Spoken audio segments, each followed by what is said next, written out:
Hi friends, 69,000 शिक्षक भर्ती में एक बार फिर से आपका स्वागत है। और अधूरी लिस्ट से नहीं होगी भर्ती, सुप्रीम कोर्ट में केस ठोक दिया गया है इसके खिलाफ। और एनसीवीसी ने जो 7 दिन दिए थे उसमें 3-4 दिन गुजर चुके हैं और 5वां दिन है फिर उसके बाद। और 7 दिन बाद एनसीवीसी के जो उपाध्यक्ष हैं प्रजापति जी, उन्होंने बुलाया है सरकार को, सो सरकार वहाँ पर जाकर अपना पक्ष रखेगी।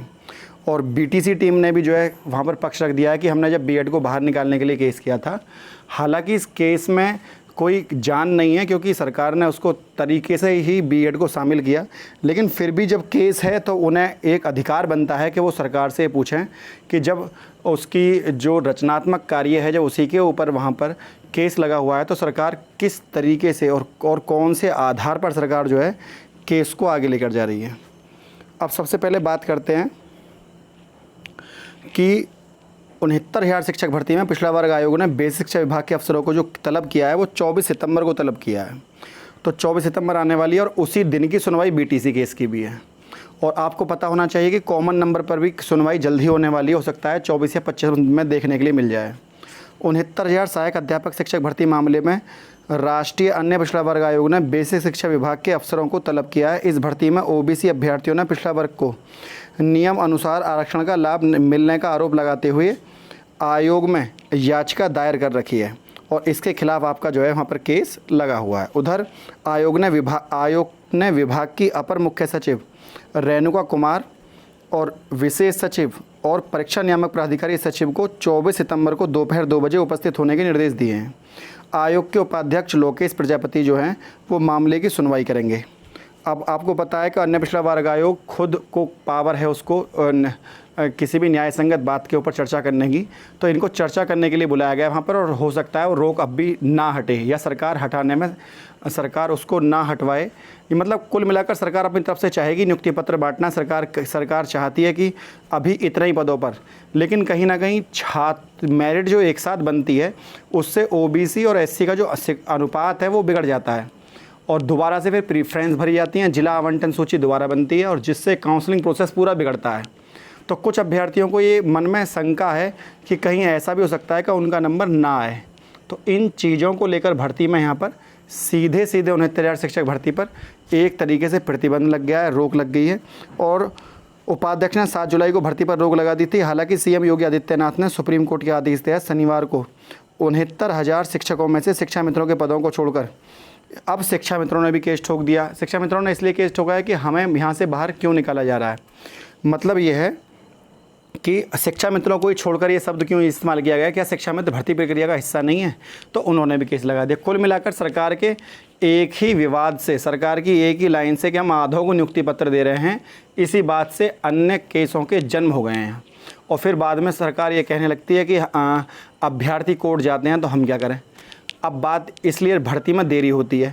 और जब आप कोई निर्णय ऐसा लेंगे जो न्यायोचित नहीं है तो जब तो अभ्यर्थी न्याय के लिए सुप्रीम कोर्ट का दरवाज़ा खटखटाएंगे। यदि आप सही निर्णय लेंगे तो अभ्यर्थी वहाँ जाएंगे ही क्यों? जब लिस्ट बन चुकी थी, ऑर्डर आने ही वाला है, तो इतनी जल्दी क्यों? बेरोजगारी को लेकर जब आंदोलन होने लगे तो 6 महीने में भर्ती प्रक्रिया पूरी। तब से सरकार का शासन चल रहा था, सबसे सरकार क्या कर रही थी? मतलब किसी चीज़ को बच्चे सड़कों पर आएँ तभी वो प्रक्रिया आगे चलेगी। तो ये क्या आंदोलन भर्ती प्रक्रिया शुरू कराने का हिस्सा बन चुका है कि आंदोलन करिए और भर्ती लीजिए? तो ये सरकार की राज्य जो है वो राज्य का काम है जो लोक हित में काम करना। और जब लोक हित में काम ना हो और उसको लेकर आख्या मांगी जाए बार बार, तो ये चीज़ें गलत हैं। सरकार को अपनी कार्यशैली पर थोड़ा सा ध्यान देना चाहिए, क्योंकि जो सत्ता पक्ष होता है, सरकार चाहे कोई भी हो, उसकी जिम्मेदारी बनती है कि वो अपने कार्य का निर्वहन सही तरीके से करें। 69,000 शिक्षक भर्ती में कुछ चीज़ें और भी हैं जिसमें आपको बता दिया जाए कि केस जो पड़ा था उसकी सुनवाई आप नीचे देख सकते हैं। 29 तारीख को बीटीसी टीम ने केस किया है और जस्टिस यू ललित सर और शांता गौड़ सर दोनों में ही हैं। हालांकि छुट्टी पर चल रहे थे, बीच में यू ललित सर चले गए थे, फिर शांता गौड़ सर चले गए, तो दोनों आगे 29 तारीख को टेंटेटिव है। तो विलंबित है, पूरी श्योरिटी नहीं है कि हो, लेकिन हाँ संभावित है कि संभावना है कि हो। तो यहाँ पर और दूसरा जो है अरुणेश कुमार ने जो केस किया है, यहाँ पर भी आपको 24/7 में सुनवाई यहाँ पर देखने के लिए मिल रही है। और ये केस किया गया था 1/6 में। तो ये किया है बीटीसी टीम ने।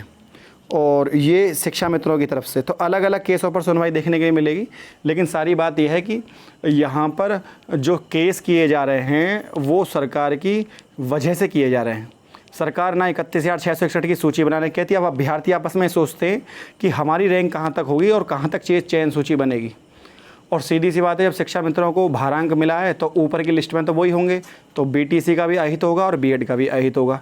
और क्योंकि शिक्षा मित्र हर रैंक का बच्चा है तो ज़्यादातर टॉप मोस्ट पर वही जा रहे हैं, तो इससे बीटीसी और बीएड को भी सीधी सीधी परेशानी है और शिक्षा मित्रों को ये परेशानी है। उसमें ये कह दिया शिक्षा मित्रों को छोड़कर, तो वो वैसे बाहर निकल गए। अब बचे बीटीसी की और बीएड के टॉप मोस्ट नंबर वाले। तो ये पूरी सूची जो है ये कहीं ना कहीं टेंशन क्रिएट करती है अभ्यर्थियों के मन में। तो इसको ख़त्म करने के लिए ही हो सकता है कि आपको जल्दी ही 30 तारीख से पहले ऑर्डर देखने के मिल जाए। तब तक भर्ती जो है कोर्ट में चलेगी, तो जितने भर्ती कोर्ट खेलेगी उससे पहले ही अपना रिजल्ट डालेगा और फिर रिजल्ट के हिसाब से जो सुप्रीम कोर्ट के आदेश होंगे उसके तहत भर्ती प्रक्रिया पूरी कर ली जाएगी। ये प्रोसेस है। उसके बाद जो आपको बता दिया जाएगा कि कॉमन नंबर पर भी केस चल रहा है और उस पर भी केस चल रहा है 22,000 सीटों को जुड़ने पर भी। जज साहब ने साफ साफ कह दिया था कि जब सीटें तभी इस केस के ऊपर जब भी सुनवाई होगी जब ऑर्डर सुना दिया जाएगा। तो ऑर्डर के तुरंत आते ही इसके ऊपर सुनवाई यहाँ पर आपको देखने के लिए मिलेगी। लेकिन आगे की प्रक्रिया जो भी होगी उसके संदर्भ में आपको बता दिया जाएगा।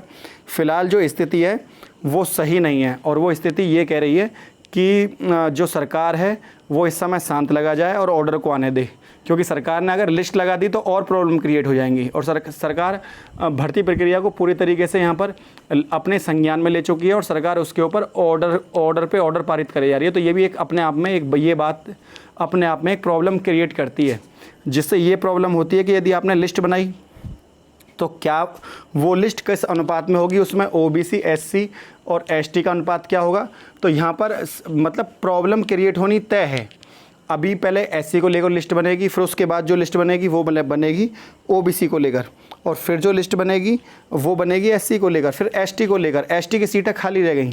अब बात यह है कि जो आधी लिस्ट बनेगी उसमें आरक्षण का प्रभार कितना कितना दिया जाएगा, क्या उस अनुपात में सरकार उस लिस्ट को बनाने में सक्षम रहेगी। तो इन सब तमाम मुद्दों के जो जवाब हैं वो तभी मिल पाएंगे जब अगर सरकार ने अब भी अगर सरकार थोड़ी सी थमी और थोड़ा सरकार ने इंतज़ार किया। पहली बात तो सरकार को आगे अभ्यर्थी ही नहीं जाने देंगे, क्योंकि अभी रोक लगाई गई है एनसीबीसी द्वारा और बच्चे चले गए सुप्रीम कोर्ट। और जब बच्चे वहाँ से कोई एआई दाखिल करके कोई अपनी सुनवाई कराएंगे तो फिर अपने आप सरकार को न्याय संगत तरीके से रोकना पड़ेगा। फिलहाल तो सरकार का कार्य यहाँ पर ये बनना चाहिए कि जब ऑर्डर आ चुका है और ऑर्डर रिजर्व है तो थोड़ा सरकार इंतजार और करे, सभी चीज़ें फेवरेबल हो जाएंगी। तो फ्रेंड, यदि वीडियो आपको अच्छी लगी तो वीडियो को लाइक, शेयर और चैनल को सब्सक्राइब करना ना भूलें। और किसी भी बात का कमेंट लिखना आप कमेंट ज़रूर किया करें, ताकि मुझे पता लगे कि हाँ अभ्यर्थियों के मन में क्या है। आपकी बात को अपने चैनल के माध्यम से हमेशा उठाते रहेगी। तो अभिमान एकेडमी एक ऐसा प्लेटफॉर्म है जो अभ्यर्थियों के लिए, चाहे दिन में मैं एक ही वीडियो बनाऊं, लेकिन वो वीडियो अभ्यर्थियों के हित में होती है। तो जैसा भी आपके विचार हुआ करें आप कमेंट में ज़रूर बताया करें, ताकि मुझे लगे कि हाँ इसके ऊपर बात ये उठनी चाहिए और ये ज़रूरी भी है। आज के लिए इतना ही। जय हिंद, जय भारत।